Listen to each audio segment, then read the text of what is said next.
Comment changer la couleur d'un élément d'un graphique en fonction de la valeur dans Excel? Bonjour à tous, alexexcelformation.fr et dans ce tutoriel, je vais vous montrer comment adapter la couleur des éléments d'un graphique en fonction de leur valeur, ce qui va permettre de simplifier la visualisation et l'interprétation de ces données. Par exemple ici, nous avons un relevé de notes et nous pouvons immédiatement voir les notes qui sont inférieures ou égales à 4, car celles-ci sont en rouge, et en vert foncé, nous avons les notes qui sont supérieures ou égales à 17. Bien entendu, le graphique que nous allons mettre en place est dynamique, ce qui va nous permettre donc de modifier les valeurs pour ajuster automatiquement non seulement la taille de la barre sur le graphique, mais également la couleur qui est affectée à celle-ci. Alors vous trouverez très régulièrement de nouvelles vidéos sur la chaîne, alors pensez à vous abonner et surtout à activer la clochette de notification afin d'être sûr de ne manquer aucune astuce et de devenir rapidement un pro d'Excel.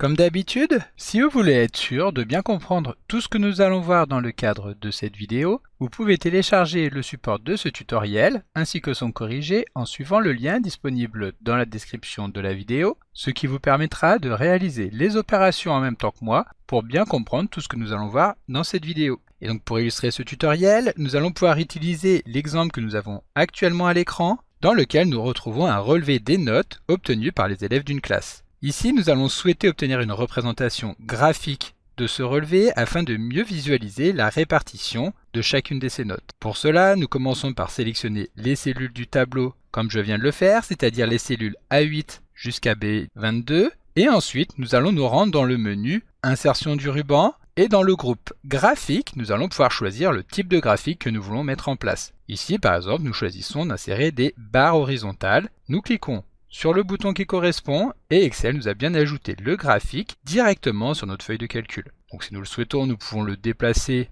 et le redimensionner et nous pouvons également appliquer rapidement une mise en forme en sélectionnant l'un des styles proposés, par exemple ici le style numéro 13. Maintenant, dans un premier temps, nous allons vouloir que chaque élément du graphique, donc ici chaque barre, ait une couleur différente. Pour cela, nous allons effectuer un clic droit sur l'une de ces barres afin de sélectionner l'option Mettre en forme une série de données. Lorsque nous cliquons sur ce bouton, Excel nous affiche un panneau sur la droite de l'écran et nous allons nous rendre dans l'onglet Remplissage et contours afin de dérouler la liste des options de remplissage et ensuite il nous suffira de cliquer sur Varier les couleurs par point afin qu'Excel applique une couleur différente sur chacune des barres. Et donc voilà, nous avons maintenant un graphique avec des lignes dont la couleur varie pour chacune d'entre elles. Seulement, ce n'est pas exactement ce que nous voulons mettre en place ici dans ce tutoriel, car toutes les lignes ont une couleur qui est différente, même lorsque les valeurs sont identiques. Pour nous en rendre compte, nous pouvons par exemple regarder les notes obtenues par Firmin et par Henri, qui se trouvent ici sur le graphique. Les valeurs sont les mêmes, c'est-à-dire 8 sur 20, mais les couleurs sont différentes. Pour définir des plages de couleurs en fonction des valeurs, nous allons devoir mettre en place une étape de personnalisation intermédiaire des données en remplissant un petit tableau intermédiaire dans lequel nous allons classer les notes en fonction de 5 zones, ces 5 zones qui vont correspondre à des intervalles que nous retrouvons ici dans le tableau. Donc l'intervalle 1 va correspondre aux notes comprises entre 0 et 4,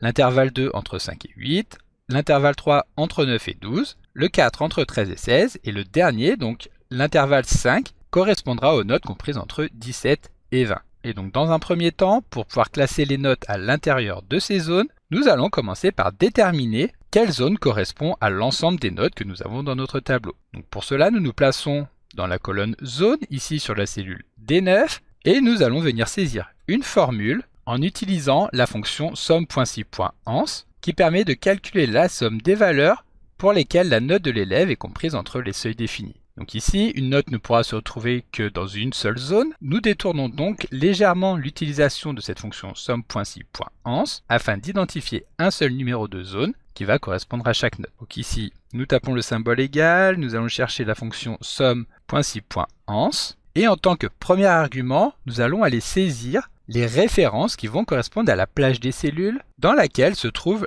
la valeur que nous allons vouloir récupérer, c'est-à-dire ici les numéros de zone. Lorsque nous avons saisi les coordonnées qui correspondent, nous pouvons appuyer sur la touche F4 afin d'insérer automatiquement les symboles $ au niveau des coordonnées. Les symboles $ permettent de passer la référence en référence dite absolue, ce qui signifie que lorsque nous allons étendre la formule sur toutes les cellules de la colonne zone, la référence K9, K13 restera toujours identique. Alors une petite information, si jamais vous êtes sur un clavier réduit de type clavier de PC portable, il est possible que le fait d'appuyer sur la touche F4 n'ajoute pas automatiquement les dollars si les touches de fonction ont été affectées pour des fonctions multimédia. Et donc pour cela, il suffira d'appuyer sur la touche fonction qui se trouve la plupart du temps en bas à gauche du clavier en même temps que sur F4 pour qu'Excel ajoute quand même les symboles dollars. Voilà, donc ensuite nous tapons le point virgule pour passer à l'argument suivant. Cet argument qui va nous permettre de spécifier les coordonnées cette fois-ci des cellules dans lesquelles se trouve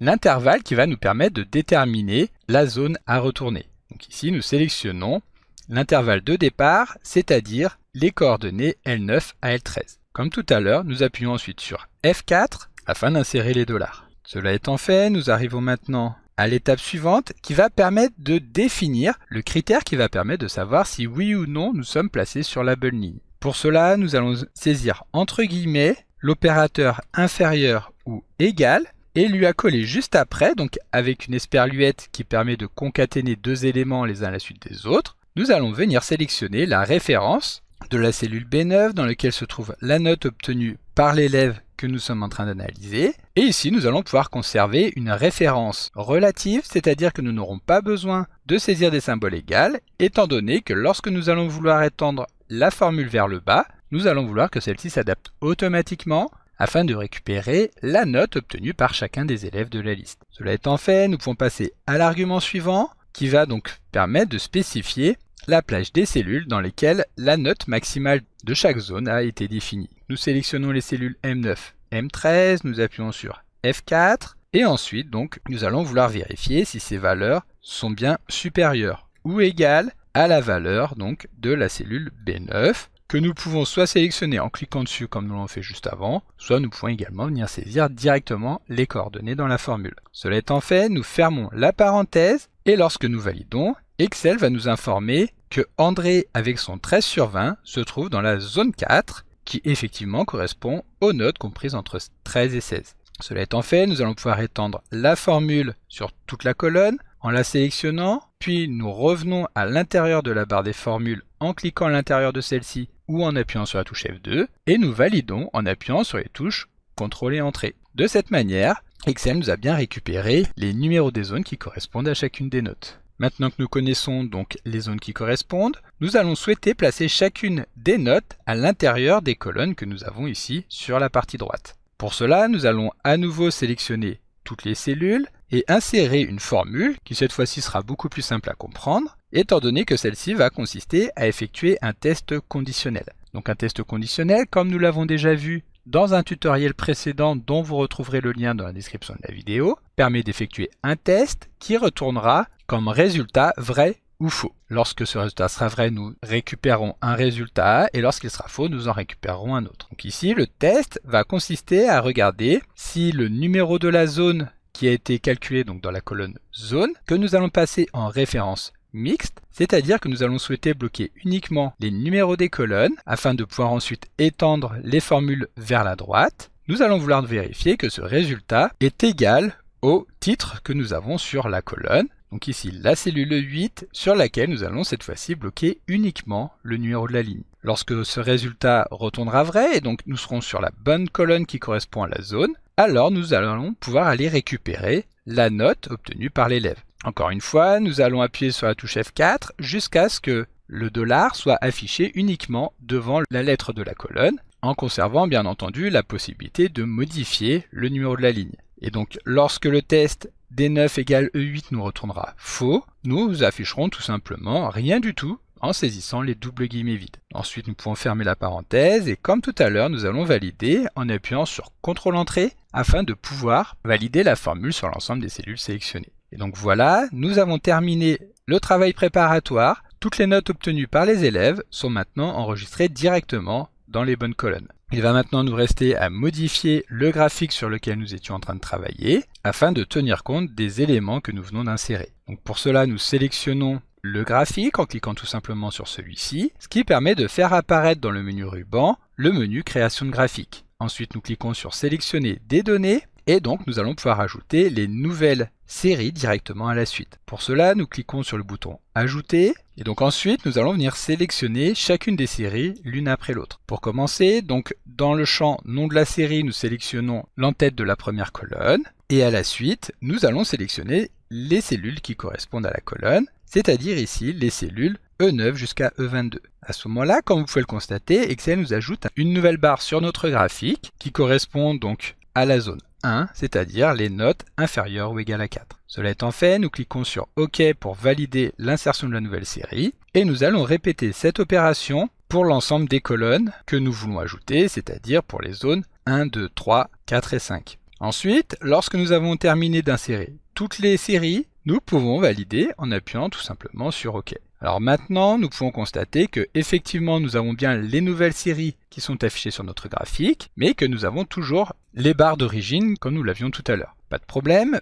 pour les masquer, il suffit de sélectionner l'une des barres, puis dans le panneau latéral, nous allons nous rendre dans Options des séries et nous allons définir que nous voulons mettre en place une superposition à 100%. De cette manière, seules les nouvelles barres que nous venons d'ajouter seront présentes visuellement sur le graphique. Pour terminer, il nous restera uniquement à personnaliser l'apparence de ces barres en sélectionnant tout d'abord donc la barre qui correspond à la zone 1.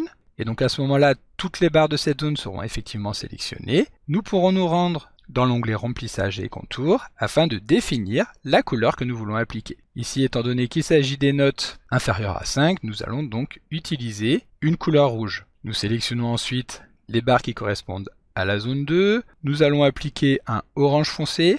Puis nous sélectionnons la zone 3 à laquelle nous allons appliquer une couleur grise. Ensuite, pour la zone 4, nous allons sélectionner une couleur vert clair. Et enfin, pour la zone 5, c'est-à-dire les meilleures notes, celles qui sont supérieures ou égales à 17, nous allons pouvoir définir un vert beaucoup plus foncé. Bien entendu, l'intérêt du graphique que nous venons de créer, c'est que celui-ci est dynamique. Pour nous en rendre compte, imaginons que Yvan n'ait pas obtenu la note de 2, mais la note de 18, il suffit de modifier cette note pour qu'instantanément, Excel mette à jour le graphique avec ces éléments. Donc comme d'habitude, vous pouvez télécharger le support de secours en suivant le lien que vous trouverez dans la description de la vidéo. Si la vidéo vous a plu, n'oubliez pas de la liker et de la partager à vos collègues et amis sur l'ensemble de vos réseaux sociaux. Et vous pouvez également me laisser vos impressions dans l'espace des commentaires, je lirai chacun d'entre eux et y répondrai avec plaisir. Évidemment, si ce n'est pas encore fait, abonnez-vous à la chaîne pour ne manquer aucune astuce. C'est également très important pour m'aider à gagner en visibilité afin de pouvoir développer la chaîne et continuer de vous proposer des tas de nouvelles vidéos. Merci d'avoir suivi cette vidéo et à très bientôt pour un prochain tuto.